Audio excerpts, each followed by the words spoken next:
Hi, I'm Rick Anthony, and welcome to the Someone You Should Know podcast, the podcast that focuses on musicians, authors, and interesting people. We like to say we're making a difference one artist at a time. So sit back, have a cold one, and get ready to meet someone you should know. I've said before, and I'll say it again, I've had a long-time love affair with bands that have horn sections like Chicago and Blood, Sweat, and Tears and Tower of Power, the Uptown Horns, and Earth, Wind, and Fire, just to name a few. Now, today's guest is the leader of a hand-picked super group of amazing musicians who just released their very first single, and I expect big things for them in 2024.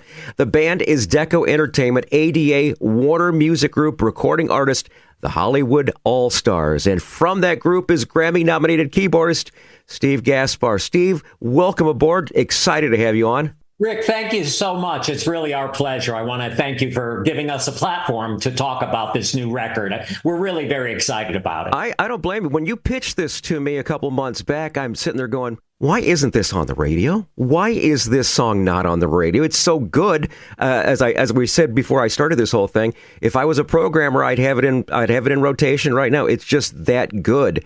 And I want to talk about all the members of the band, but first let's start with you. From your bio, it says that you have worked with the likes of some legends like James Brown and B.B. King and Edgar Winter and Peter Criss from Kiss and Gene Cornish from the Rascals. Can you take us back down memory lane a little bit and talk about those days? You know, Rick, I've really been very blessed to be able to share the stage with, the artists that you mentioned, and several others. I grew up in a time when live music and recording was a very, I don't want to say unique thing, but certainly there was less content than there is now. There was always competition for the entertainment dollar, but I think it was a little bit more of a glorious time in the sense that to get a record deal and to become one of these artists, you really had to produce. Having worked with James Brown, Edgar Winter, I mean, these are some of the most talented people I've ever had the pleasure to work with. And I actually learned a lot from them. I was very young when I was working with all of those artists. And it really, I've gotten lessons from each and every one of them that carry through and are with me to this day. Very good. Do you have a B.B. King moment? Because B.B. is one of my all-time favorites. We were doing a show with B.B. At the Springfield Music Hall in Springfield, Massachusetts. And we were all so in awe of him that we were calling him Mr. King. Mm-hmm. And of course, whenever we go up to him, we say, Mr. King, and can we, what songs would you like to do? And I mean, he was the most generous guy, Rick. He said, please, BB is fine. And, you get these people on stage and it's like going to music college, Exactly. And that's just it. I would be so enamored of him. I wouldn't forget to play my song. I'd be just sitting there my God, that's B.B. King right there. That's James Brown right there. You had asked me earlier about Tales from the Road, and I do have a little Peter Criss anecdote that I would love to share with you. We were working with Peter when he first left Kiss. He was living in New Canaan, Connecticut with his wife, Deborah. Little interesting fact about his wife, Deborah. I don't know if you're old enough to remember the old Coppertone ads with that little. Yep, absolutely. That was his wife. Well, obviously when she was much younger, but that was Peter's wife, Deborah, that was in all those Coppertone ads when she was a little girl. But she, was very, very wise to keep a very close eye on Peter and, would, not let him out with a lot of money because Peter was kind of a party guy. He was at my parents' house recording one day. Now, Rick, you talk about a basement band. Here's a band. Peter comes to my parents' basement to rehearse. We were working on his record with the most incredible drum set, complete with a gong. And here we are schlepping a gong down into my parents' basement. I mean, this was something that was so surreal. You had to be there to even understand it. It was really crazy. That is amazing. Absolutely amazing. And, it's strange, but getting back to the Kiss days, I'm a huge Rush fan, and Rush opened for Kiss when they were actually just breaking out of New York and actually doing one of their very first tours in 73, 74. And I've heard some wonderful stories and how generous Kiss was to the bands that they toured with. And it's just nice to see that. It's nice to see, even in the early stages. Yeah, absolutely. They really are a very, very generous act. As a matter of fact, it's funny. The president of the record label that the Hollywood All-Stars assigned to, Deco Entertainment, one of the heads of the label is a gentleman named Charlie Calv. Charlie's the keyboardist with the group Angel. Angel has a lot of strong connections in the early part of their career with Gene and Paul and a lot of the Kiss family. Yeah. So, it's very funny how the world just keeps getting smaller and smaller. It is. It's a big field. Music is a big field, but it's still got its small nucleuses. I got to ask you how you amassed these performers as the Hollywood All-Stars. That had to be a challenge. Well, it definitely was. And I mean, it continues to be. But I mean, bring you back to the very beginning. I had been working with all of these different artists and had been writing songs for different artists and had my own brief stint on Columbia Records when I was a teenager. And throughout all of this, I always had the idea that I wanted to put my own band together. I wanted to do the kind of music that I wanted to play. And of course, the Hammond organ is a big part of my identity when you get on stage. And unfortunately, due to a lot of economic reasons, it's not always feasible to have that when you're, touring with other artists, unless, of course, there's a backline company. But I decided that I was going to put this group together and there was going to be a Hammond organ there all the time. And I started calling in a bunch of favors to some tremendous artists that I had either toured with or shared the recording studio with. And one by one, Rick, they all started saying, this sounds like a really cool idea. We're in.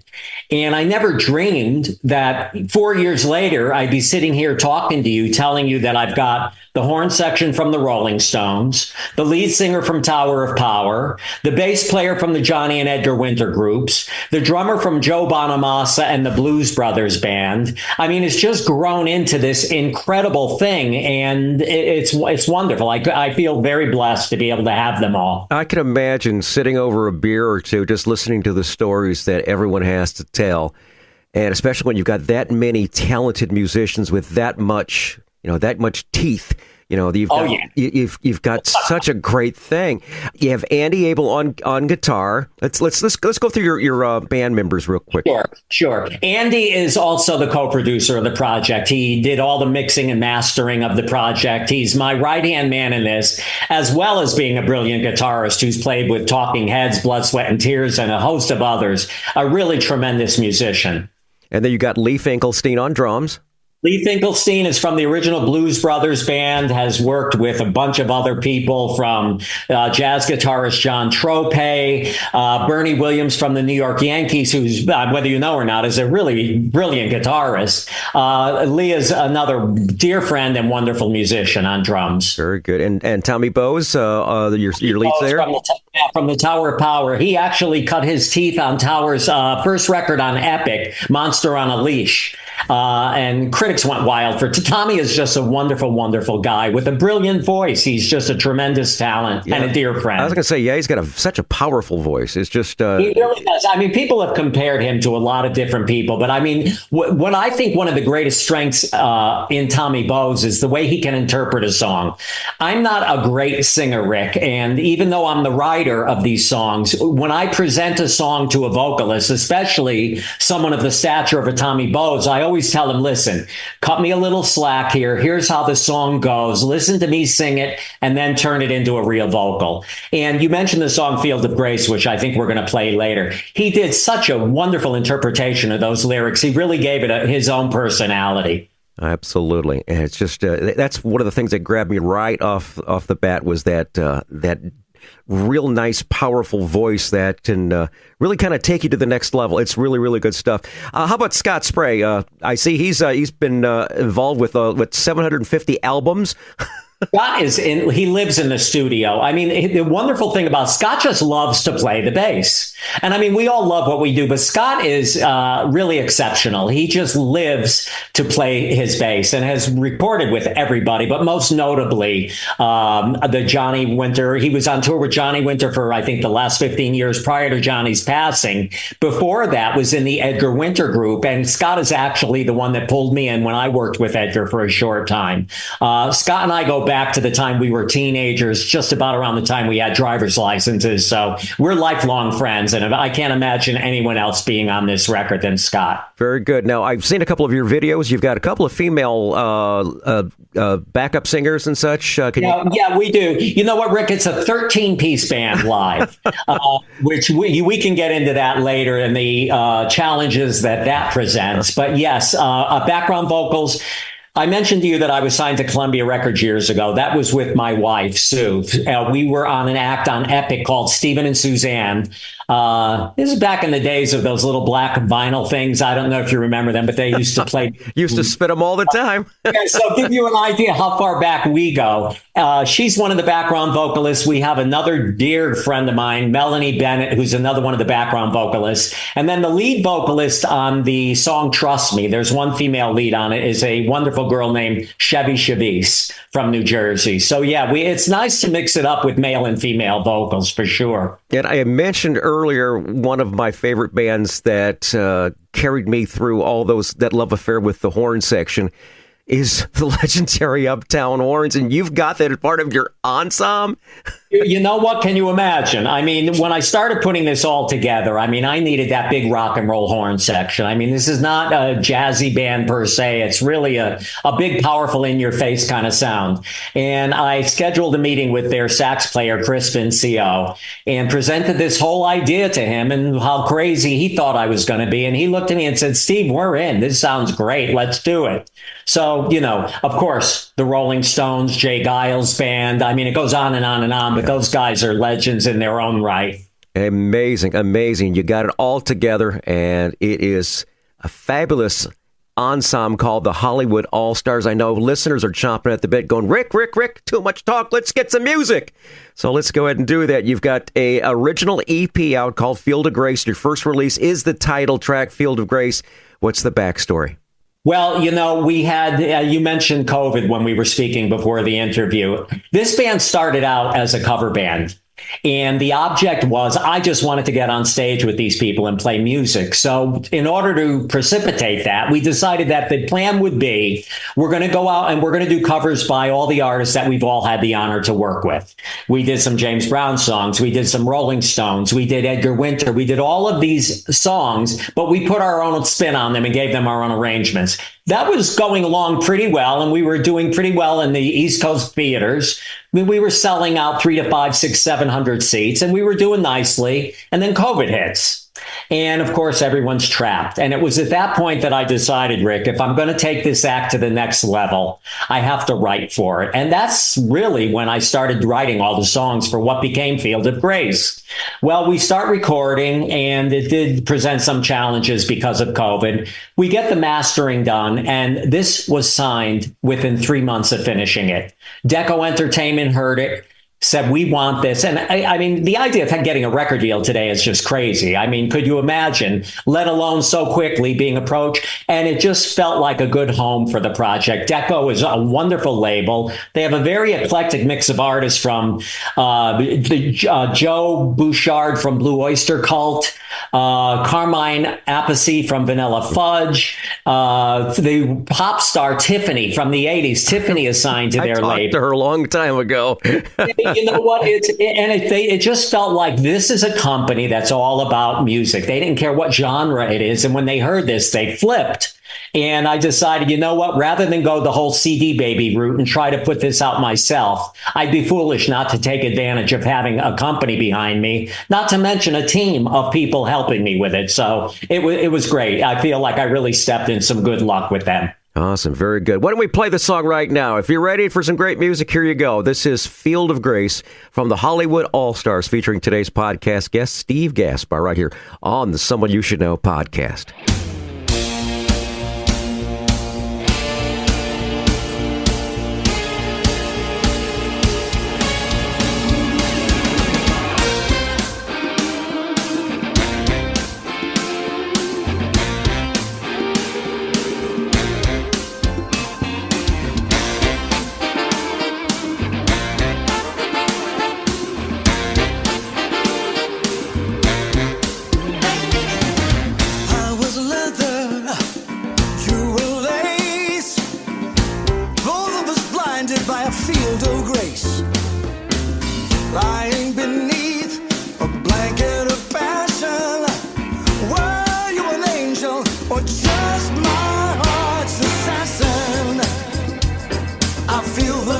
Circling above what used to be undying love.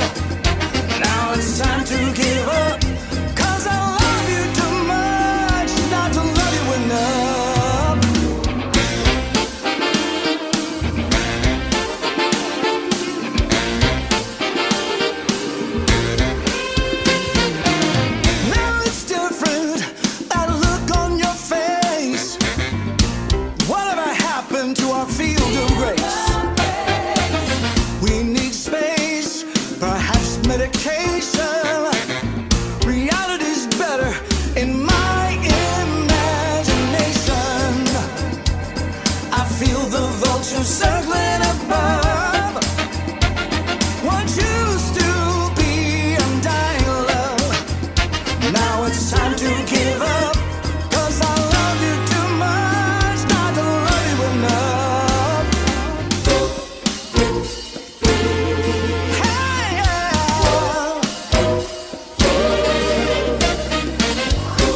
music right there from the Hollywood All-Stars featuring today's podcast guest, the band's brainchild, Steve Gaspar. We'll have more great music in just a bit. But I want to say thank you so much for tuning in to the Someone You Should Know podcast. If you haven't known already, we are on the World Wide Web at Someoneyoushouldknowpodcast.com. There you're going to find our recent episodes, our archive of past episodes, and if you are visiting, we invite you to go ahead and leave us a review. Let us know how we're doing, okay? Now, according to Buzzsprout, the service that shares our podcast to all the streaming platforms, we are so very blessed to reach 1,800 cities in 84 countries around the world. Saluting a couple of cities here today, Plainfield, Illinois, Rochester, New York. And since our guest has Hollywood in their name, we have Hollywood, Florida, and North Hollywood, California. Yeah, there you go. Very good. The Someone You Should Know podcast is heard wherever quality audio is available. Stay tuned. The Someone You Should Know podcast with Rick Anthony. We'll be right back after this short message. Are you a business owner in need of a professional voice service? Well, look no further. Manzi Voice Services offers a wide variety of voice services and media production who will elevate your brand. Our team of experienced professionals will work closely with you to bring your vision to life, providing top-notch audio and video production. Whether you're looking for a voice for your commercial or a full-scale media production, Manzi Voice Services has got you covered. If you're looking for a professional voice, then look no further. Contact Manzi Voice Services via Facebook or email manzivoiceservices@gmail.com. We look forward to collaborating with you to facilitate your future needs. You're listening to the Someone You Should Know podcast with your host and moderator, Rick Anthony. And now back to Rick with today's very special guest interview. Today we're spotlighting Deco Entertainment, ADA, Warner Music Group, recording artist, the Hollywood All-Stars, and we're speaking with Steve Gaspar, the keyboardist and brainchild behind the band. I was going to ask you the challenges of putting this together, but we started to talk about this. How did you put this together during COVID? I know, I'm sure there was a lot of Zoom meetings and this, that, and the other. That had to be really a challenge. Yeah, it was. I mean, the basic pieces of the band were in place prior to COVID. We were out doing some shows. So, I mean, at least we were at the point where we had all played together. So it wasn't such a far-fetched idea for us to take that next step and go into the studio. However, that did present some challenges because this is back when people did not want to congregate. Mm-hmm. It was impossible to get a 13-piece band in the studio all together.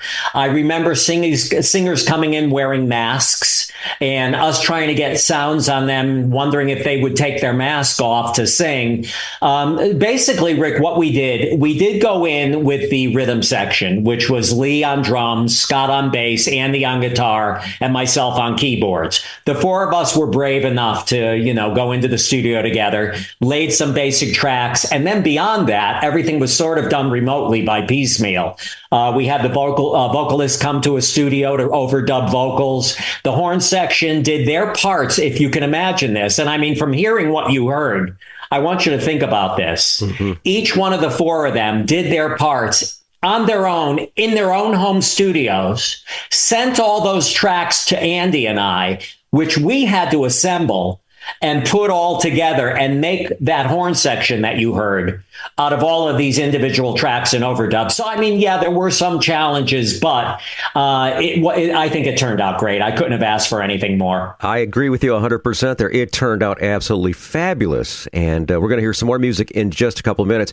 What does touring look like for you in the new year? Well, this is one of the challenges that I'm faced with a 13-piece band. We're all aware of the economy.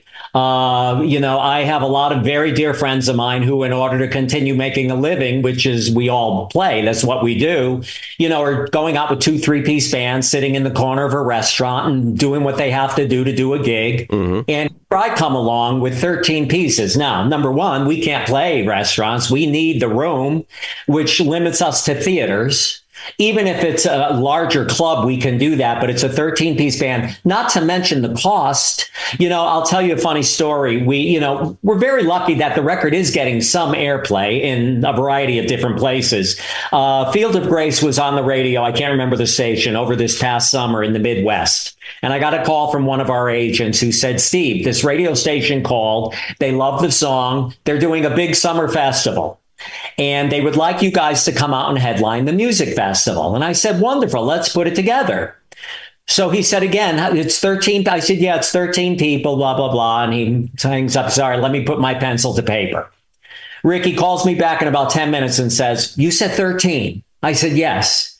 He said, Steve, I just started brainstorming airline tickets, ground transportation, hotel rooms. He goes, can you do it without the horn section? Can you do it without a couple of the background vocalists? And Rick, this is a passion project of mine. This is not something that I need to do to make a living. And I refuse to do that. You know, I think if someone's going to be gracious enough to listen to this record, whether it's on the radio, that they download it or go out and buy a physical copy, I don't want them to come and see us live and be disappointed and say, oh, you know, I liked it better with the horn section, or gee, some of the backgrounds were missing. So what does 2024 look like? I'm working with a couple of new agents that are going to, and we'll probably be focusing on summer festivals, theater work, and things like that. But I mean, we're lucky at this stage of the game if we could do 1 or 2 gigs a month, to be perfectly honest with you. Absolutely. Which is fine with me. I'm grateful for that. I don't have any, we're not going to be on the road. You know, we're not the Rolling Stones where we're going to be having the private jets and the limos picking us up. And we're all older and have been in the business a long enough time where we're not going to put our equipment in a van and travel across the United States. So it is, you know, concentrating specifically on the Northeast, New Jersey, Philadelphia, New York, Long Island, Connecticut, Rhode Island, and Massachusetts. With things that are, you know, within a few hours driving distance for us, we're more than able to do. Plus, coordinating all those people has got to be incredibly hard. It's like, hey, no, my kid's got a birthday. No, my grandchild's graduating from kindergarten or whatever, you know, like that. It's hard to do that nowadays. Well, beyond that, imagine we're talking about some extremely talented people. These guys aren't sitting home on the weekend wishing they had a gig. Yeah. Everybody's working. Everybody's got projects going on. So, I mean, aside from the birthday parties, it's like, what gig can you get out of in order to do this for me? Now, you know, I do want to do a little shout out to everyone in the band they've taken enough interest in this, especially having gotten signed to a label, that they have been very gracious about trying to give me some kind of priority when I do book something. So, you know, yeah, it's a lot. It's a lot of challenges. But when we do get on stage, Rick, there's nothing like it. There you go. There you go. So let me see here.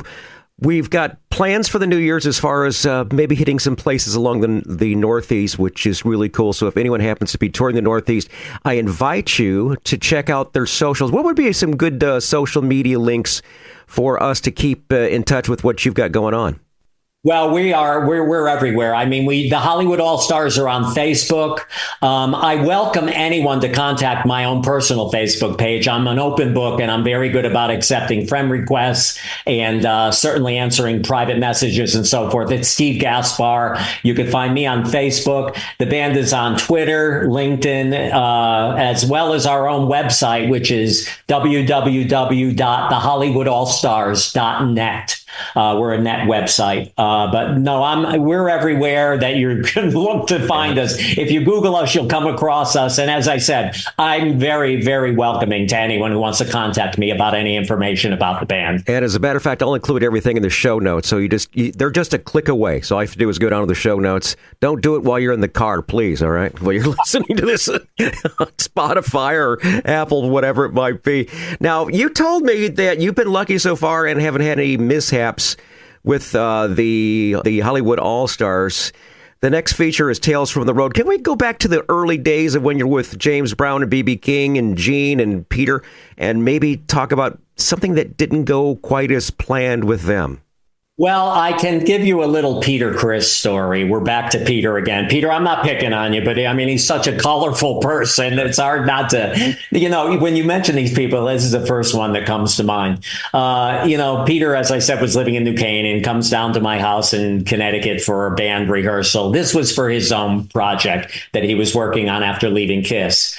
And I, at the time, Rick, was driving a 1964 Dodge Dart. Oh, love them.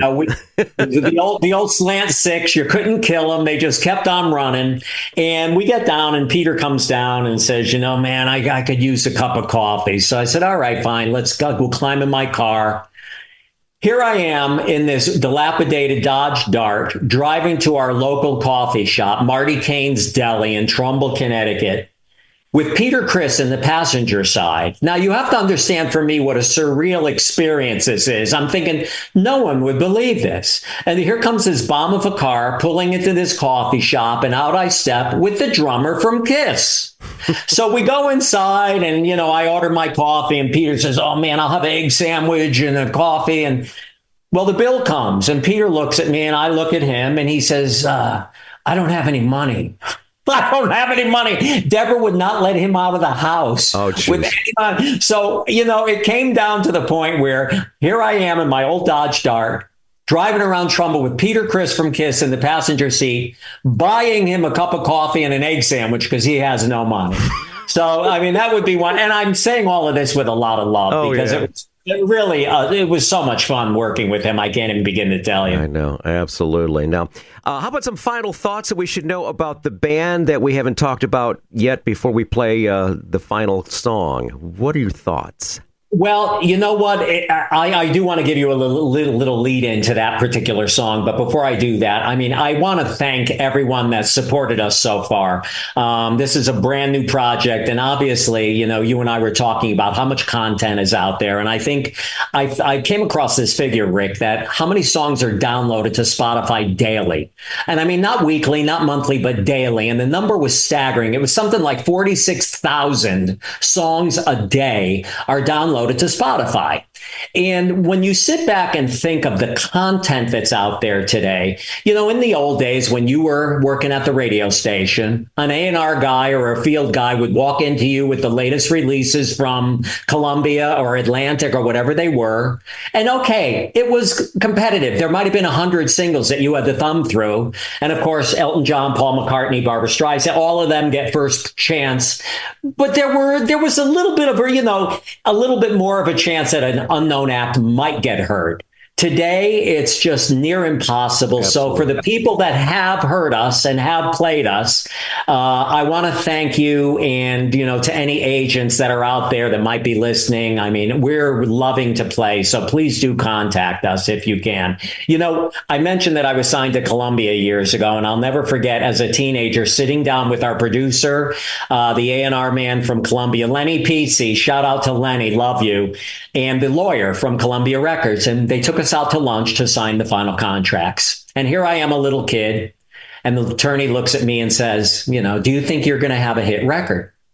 And I said, "Well, of course I do. I wouldn't be here. I wouldn't be signing these contracts if I didn't think I was going to have a hit record." Now, keep in mind, Rick, this is back in the 70s, much different than it is today. And he said to me then, "Do you know what your odds are of having a hit?" He said, "You have better chances of winning the lottery. Go buy a lottery ticket. It's a lot easier." And that was my early education into the music business. And I think it's only gotten harder. So for people like you and the people that have noticed us, I just want to give a big shout out and thank you and send love to each and every one of you. Well, I'll tell you one thing. It's just an honor to have you on the show because your music is exceptional. The final song we're going to feature here from the EP Field of Grace is the old James Brown song from the movie Rocky IV, Living in America, which is cool here. Now, the reason why I think it's really cool is you've actually got yourself who worked with James Brown, and you've got the horn section of the original recording. That's just dumb. When you get on stage and play that, you've got to have a certain vibe. There's got to be a certain energy, a certain kind of level of pride.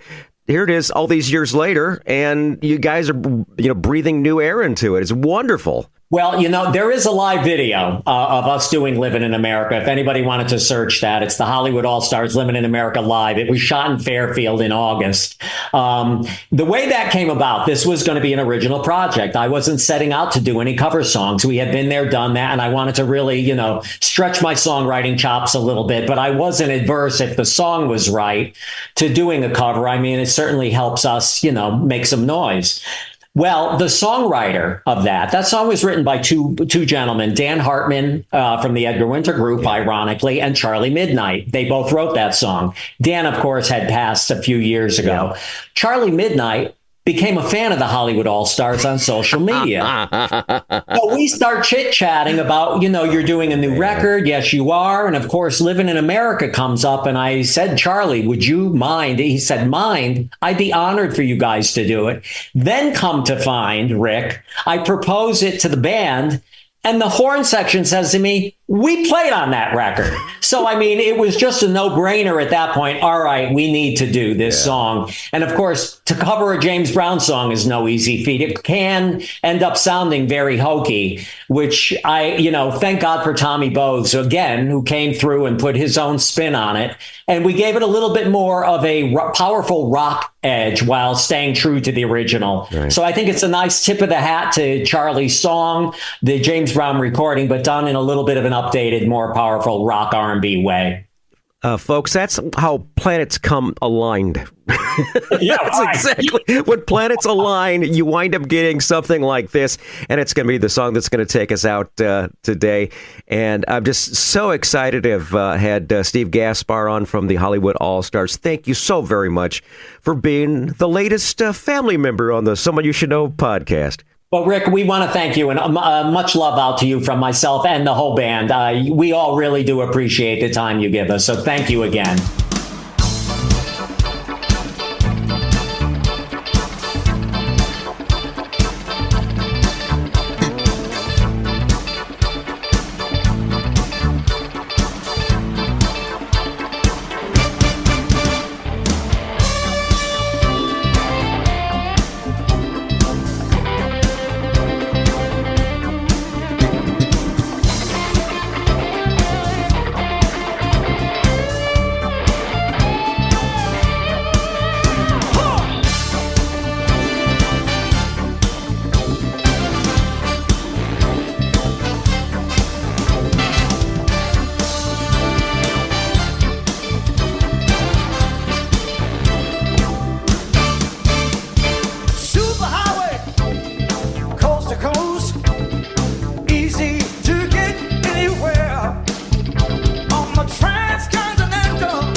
Hi, this is Rick Anthony, thanking you again for tuning in to this episode of the Someone You Should Know podcast. Before I go, I want to share some friends of mine who also have a podcast. Give them a listen, and I invite you to check us out next time right here on the Someone You Should Know podcast. All right, here's my friends right now from the Rock and Roll Chicago podcast. Hey, everybody, it's Ray the Roadie. And this is Hollywood Mike with the Rock and Roll Chicago podcast, coming to you from the Illinois Rock and Roll Museum on Route 66 in Joliet, Illinois. Where once a week we are interviewing local musicians and singer-songwriters. And the podcast itself covers a wide range of topics, including, but not limited to, the history of rock and roll in Chicago, the current state of the scene, and the challenges and opportunities facing musicians today. So join us every Tuesday for a new exciting episode of the Rock and Roll Chicago podcast.